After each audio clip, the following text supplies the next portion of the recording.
Work-life what? I'm gonna start this TEDx talk like how every other TEDx talk starts, with a question. When I say this word, work-life balance, what do you visualize? Do you see yourself?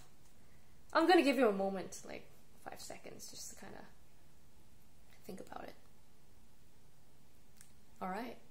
Do you visualize yourself by the beach, sipping drinks, answering calls in between surfing classes?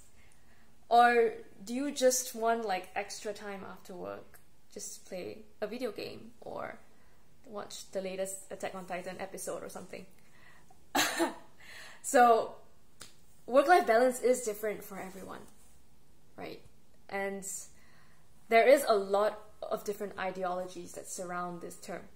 So let's dive into this so that we can go into the working world with full awareness of what this term really means and how it affects people and what are the consequences are when used.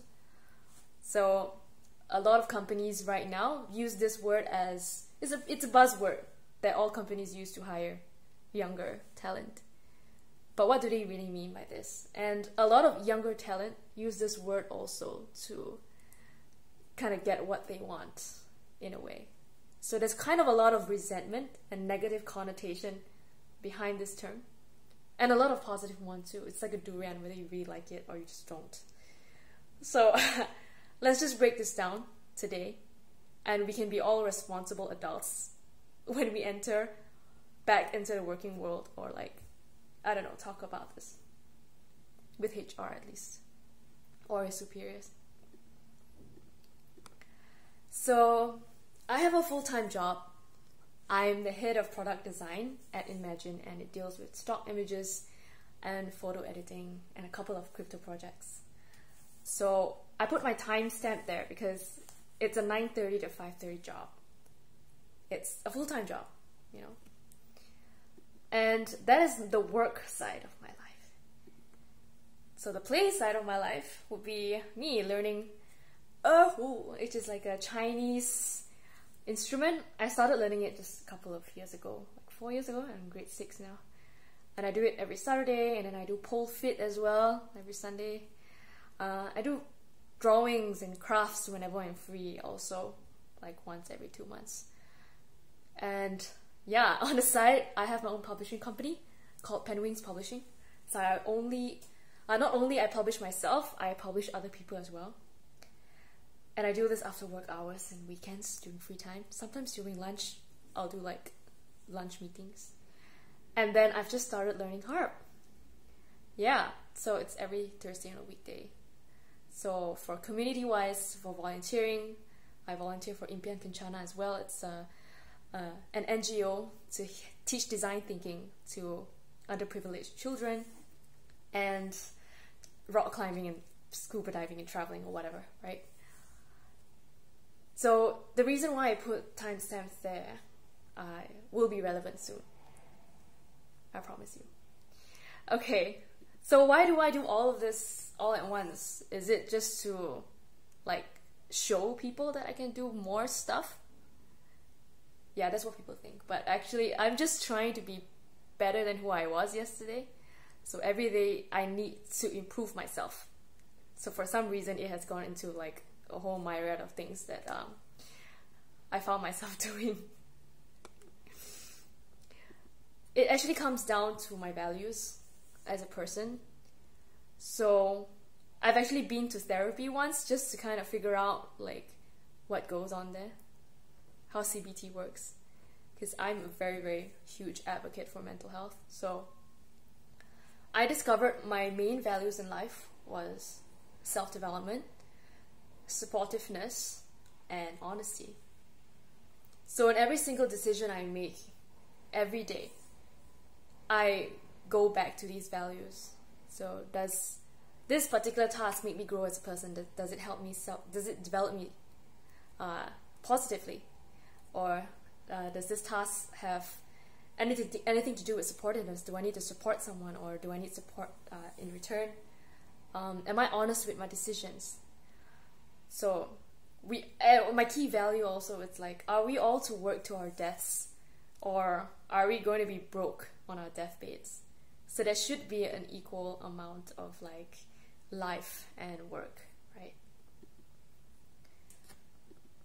Again, like the term work-life balance, let's just go back to Google, right? Like, what does Google even mean? So it says here that work-life balance is bi-directional. So work can interfere with private life, and private life can interfere with work. So that's one way of looking at it. Another way, which I found interesting as well, is what Simon Sinek said, where work and life are not opposing forces, and it's seamless.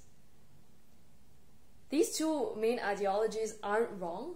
In a way, they're just different. For Google, and a lot of other people that I know, even myself, they segregate work and play. It's because, let's say for example, you are an artist, right? So you draw for fun. It's something that brings you joy whenever you're stressed, and it's how you cope. But if you do it also for work, like, how else are you going to divide that line whenever you want to start drawing for yourself or for others or for like a client, right? So some people, they actually separate those two by scheduling. So that's why I put the timestamps there. That's why it's really important to kind of understand how I spend each minute of every day, right? Whereas for Simon Sinek, he's a person that goes in and out of flow very easily. Like, I'm doing my work right now, but you know, if I want to do my taxes, I can kind of just do that for a while, and then I can come back to work and finish my task. So there are two types of people that have work-life balance this way, and somehow it works for different types of people. But there are different factors that affect these two types of work balancers. The segregators, which are people like me, that I have to segregate everything out in little buckets, and as well as the integrators, the people that do stuff, like they don't really have a line or anything, they just kind of do it when they feel like doing it. So I'm just going to talk about the different factors before analyzing what kind of work balancer suits you, right? And number one, what I love to kind of analyze first. Let's say in school or in a company, just kind of ask yourself, right? What is the company culture like? Do your leaders, basically your superiors or your teachers, do they preach and encourage personal projects outside of work? And how frequent do you do overtime? So overtime is actually a really sensitive topic for a lot of companies. Some of them, they do pay for overtime, some of them they don't. So it really depends what kind of company you are going into in the future.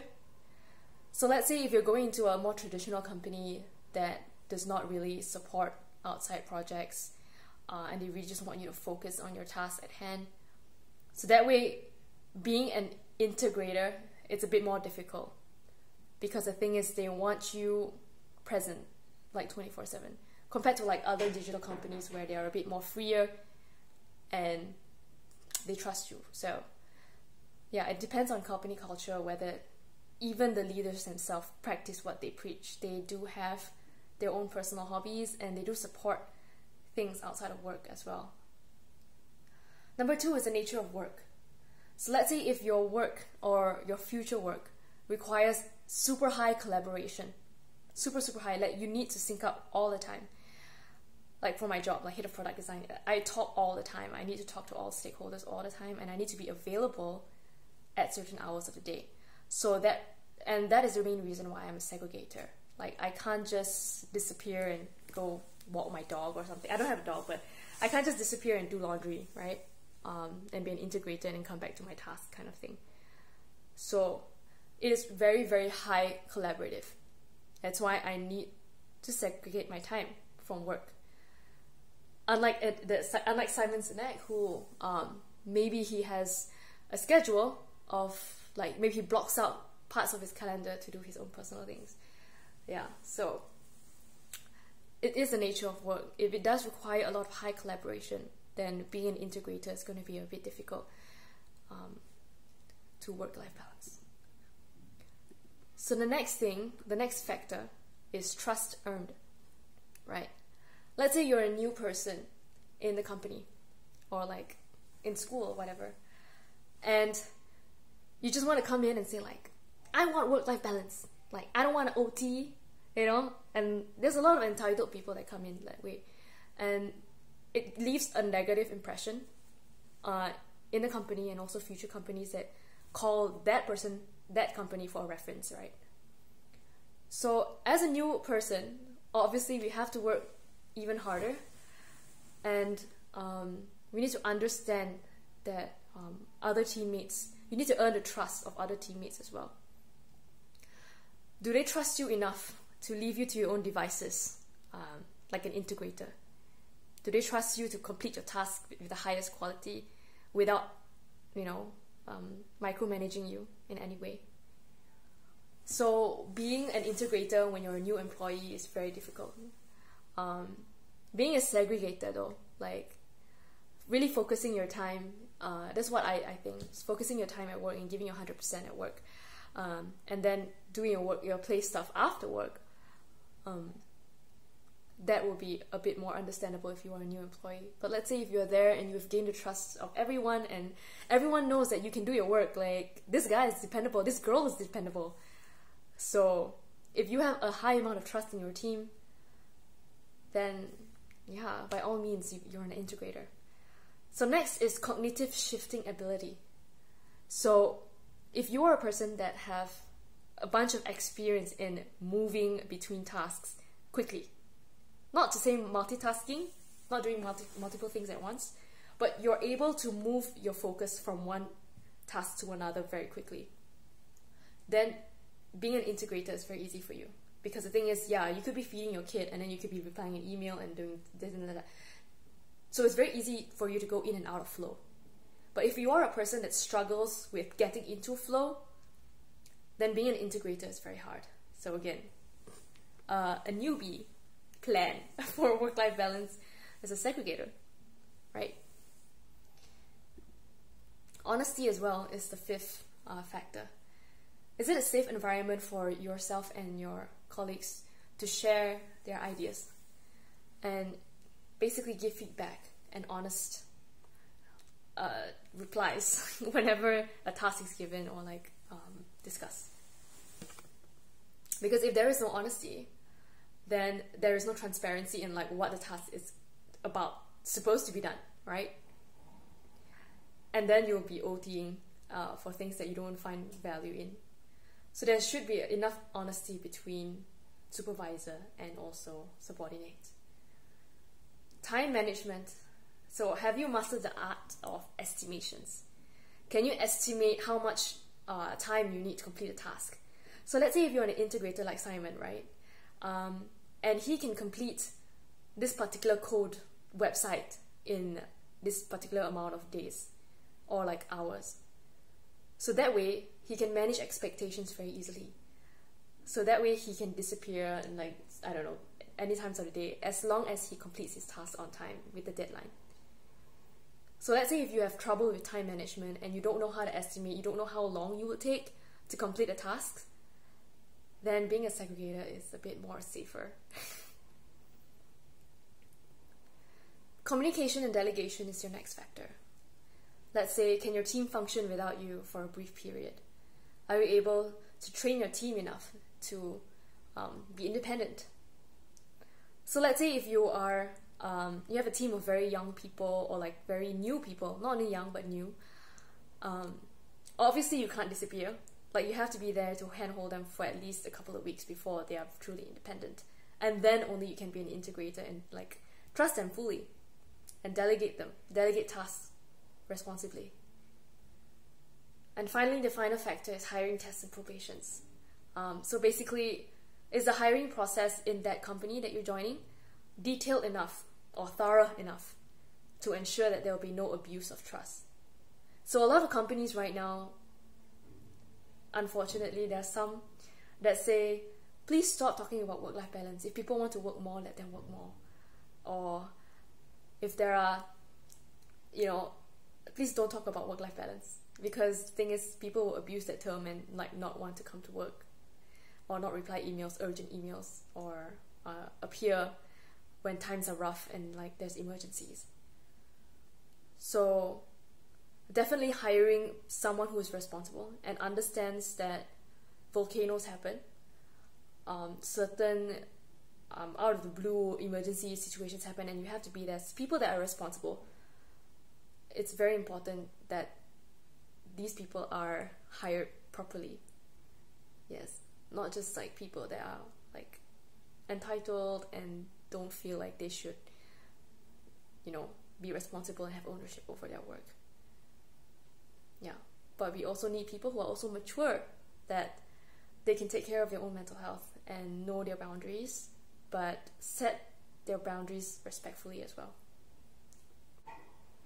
So integrators definitely do not have a clear boundary between work and personal activities. Separators are people who have clear boundaries between work and personal activities. Sometimes people work jobs that they are not happy with, or maybe they're good at it but they don't enjoy it, so that's why they segregate it, rather than people who are loving what they do in their day jobs as much as they love like their playtime. So these people are integrators. So ask yourself, which ones are you?